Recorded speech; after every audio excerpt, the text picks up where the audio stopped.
ಉಡುಪಿ ಕುಂದಾಪುರದ ಬ್ರಹ್ಮಾವರ ರಸ್ತೆ ಅಪಘಾತದಲ್ಲಿ ಗಂಭೀರವಾಗಿ ಗಾಯಗೊಂಡು ಆಸ್ಪತ್ರೆಯಲ್ಲಿ ಸಾವನ್ನಪ್ಪಿದ್ದ ಶ್ರೀನಿವಾಸ ಎಂಬುವರ ಅಂಗಗಳನ್ನು 6 ಮಂದಿ ರೋಗಿಗಳಿಗೆ ದಾನ ಮಾಡಲಾಗಿದ್ದು, ಈ ಮೂಲಕ ಶ್ರೀನಿವಾಸ್ ಅವರು ಸಾವಿನಲ್ಲೂ ಕೂಡ ಸಾರ್ಥಕತೆ ಮೆರೆದಿದ್ದಾರೆ. ಏಪ್ರಿಲ್ 2 ರಂದು ಬ್ರಹ್ಮಾವರ ತಾಲೂಕಿನ ಉಪ್ಪಿನಕೋಟೆ ಬಳಿ ಸಂಜೆ ಸುಮಾರು 4:45 ಹೊತ್ತಿಗೆ ರಸ್ತೆ ಅಪಘಾತ ಸಂಭವಿಸಿತು. ಈ ರಸ್ತೆ ಅಪಘಾತದಲ್ಲಿ ಸಾಲಿಗ್ರಾಮ ನಿವಾಸಿಯಾದ ರಾಜು ನಾಯರಿ ಎಂಬುವರ ಮಗನಾದ 19 ವರ್ಷದ ಶ್ರೀನಿವಾಸ್ ಅವರಿಗೆ ಅಪಘಾತವಾಗಿ ತೀವ್ರತರದ ಗಾಯವಾಗಿತ್ತು. ಇವರನ್ನ ಹೆಚ್ಚಿನ ಚಿಕಿತ್ಸೆಗಾಗಿ ಮಣಿಪಾಲದ ಕಸ್ತೂರ್ಬಾ ಆಸ್ಪತ್ರೆಗೆ ದಾಖಲು ಮಾಡಿ ಚಿಕಿತ್ಸೆಯನ್ನು ನೀಡಲಾಗಿತ್ತು. ಶ್ರೀನಿವಾಸ್ ಅವರನ್ನ ರಕ್ಷಿಸಲು ವೈದ್ಯರ ತಂಡ ಎಷ್ಟೇ ಪ್ರಯತ್ನ ಪಟ್ಟರೂ ಕೂಡ ಅದು ಸಾಧ್ಯವಾಗಿಲ್ಲ.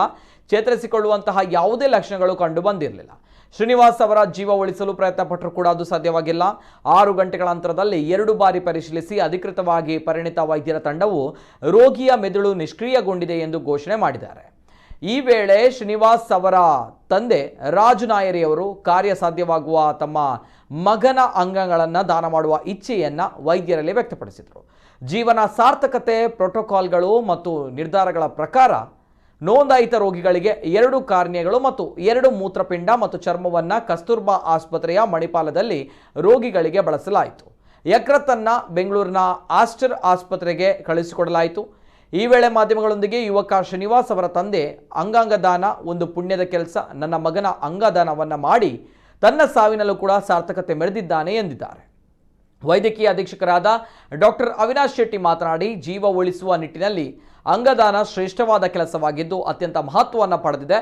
ಜನರು ಈ ರೀತಿಯ ಉತ್ತಮ ಕಾರ್ಯಗಳಿಗೆ ಪ್ರೋತ್ಸಾಹಿಸಬೇಕು ಎಂದು ತಿಳಿಸಿ ಅಂಗಾಂಗ ದಾನ ಮಾಡಲು ನಿರ್ಧರಿಸಿದ ಶ್ರೀನಿವಾಸ್ ಕುಟುಂಬಕ್ಕೆ ಕೃತಜ್ಞತೆ ಸಲ್ಲಿಸಿದರು.